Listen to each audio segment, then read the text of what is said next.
Hi guys, today I'm going to show you which helmet you can use in which riding conditions. And I'm particularly interested in this time of year in you cyclists out there. A frequently asked question for me is which helmet to use in winter cycling. Of course, winter cycling is associated with bad weather, wind, rain, snow. Basically, what you're trying to do is insulate yourself from the cold and also pay attention to safety. So if we take our typical bicycle helmet, this is one from Planet X, really good value, about £25, $25. It's got your typical styrofoam EPS interior. The weight, let's just put that on the scales here, really reasonable, 275 grams. The problem is it's permanently vented, which is ideal for the summer cycling conditions, but it lets in a lot of cold. There's no ear flaps, it's very lightweight. It basically does the job in terms of protection, and it conforms to the European 1078, which is a fairly low stringent standard for cycling helmets. Basically what that means is that it's passed a 1.5 meter drop test, so that the impact inside doesn't go above a certain number of Gs. I think it's 250 Gs from that 1.5 meter drop test. We can improve upon this, however. In winter cycling or in bad conditions, a surprising amount of difference is made by having a good visor. Now this is a Chinese clone of the classic Casco Speedster helmet. This one's actually Castello. It's fantastically good value online, unbelievable. I got this for £20 or $20 brand new. And that visor works perfectly well. There's very little gap between there, just the slightest number of perforations to stop the visor misting up. The major problem with these permanently installed visor helmets is that they're almost always tinted or mirrored. So the problem there is it's not really safe for riding at night. The helmet weight isn't too bad. Wow, 301 grams. The helmet weight isn't bad, 301 grams, perfectly manageable. A good weight there, great that it has the installed visor, but because it's not easily user changeable, and because it's tinted, it's not really suitable for night riding. But for day riding, yes, not too bad. Now, can we improve upon it again by going up to something even more substantial? This is the Trespas Burlin ski helmet. There's no end of these low-end ski helmets on the market now. They've got the same outer hard plastic, ABS hard plastic, and the inner foam, that EPS inner foam construction, often with a liner inside for extra comfort. Now the beauty of these ski helmets is they come with removable ski ears. The ski ears essentially mean that they keep your ears warm during those harsh winter conditions. They're also often adjustable on the back, so if you get your approximately correct head size, the micro adjustment on the back makes an absolutely perfect fit.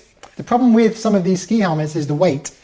This Trespas helmet, although it's very substantial, it passes that European 1077 safety standard, which is extremely similar to the safety standard for bicycle helmets, that is.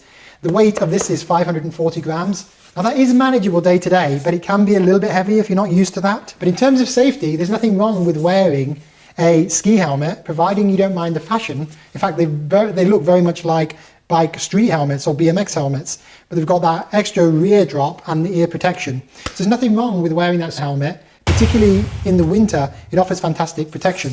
In fact, the best one I've come across so far is this one from our old friends at Decathlon, the Wedzi H300. And the beauty of this helmet is still got the installed ears, still the same construction, still the same safety standard, but it's very lightweight. This one is actually only 388 grams. So that is a fantastic tip for you winter cyclists out there who want a lightweight helmet. Obviously you need a decent pair of goggles, clear if possible, but if you find that is an awesome combination. So I'm also asked, okay, well, yes, you can use a skiing helmet while cycling. Can you use a cycling helmet while skiing? In principle, you can. In principle, you can, because many people ski without a helmet at all. So a cycling helmet will bring protection to your head while skiing or snowboarding.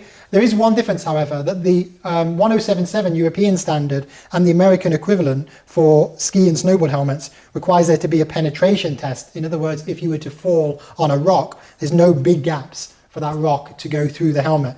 And cycling helmets don't have to pass that penetration test generally. So just be aware the safety is a tiny bit more stringent on those ski and snowboard helmets. And that's the reason that it's not wholly recommended. But transferring this way, that is quite possible. So if we can transfer one step between these ski and snowboard helmets to cycling, why not go one step further and use a scooter or non-full face helmet which is used from motorbikes and scooters for skiing or cycling. Is that possible? Well, this mono design helmet, it's actually got very similar construction. It's more durable, and it passes what they call the DOT test in America, which is the Department of Transportation test, and the equivalent European standard in Europe, which is the ECE 2205. The DOT test is the DOT test 218, by the way. However, that is a more stringent, robust standard, and what those standards are, if you think of the cycle or ski helmets, they have to survive with low impact fall from 1.5, sometimes 1, sometimes 2 meters. But for motorbike and scooter helmets, they have to offer the same protection from a drop of 3 meters. So they're offering essentially twice the protection. And as a result, they're slightly over-engineered, let's say, for those relatively low standards. And in fact, that's reflected in the weight. If we put that scooter helmet on the scale, it's around 900 grams. And I have tried it, but 900 grams is a little bit heavy for your regular riding on a bike or snowboarding or skiing. If you don't mind the weight, you can try it, but I would recommend you only do one step when you're thinking of transferability between helmets. So there you go, guys. My main tip, consider how much you want vented. In the winter, consider if you want a built-in visor, but be careful of the tint when riding at night. And yes, ski and snowboard helmets, if you find a lightweight one, they are fully transferable to particularly bad weather cycling. In fact, that's my key tip of the day. Thanks a lot, guys. Thanks for watching.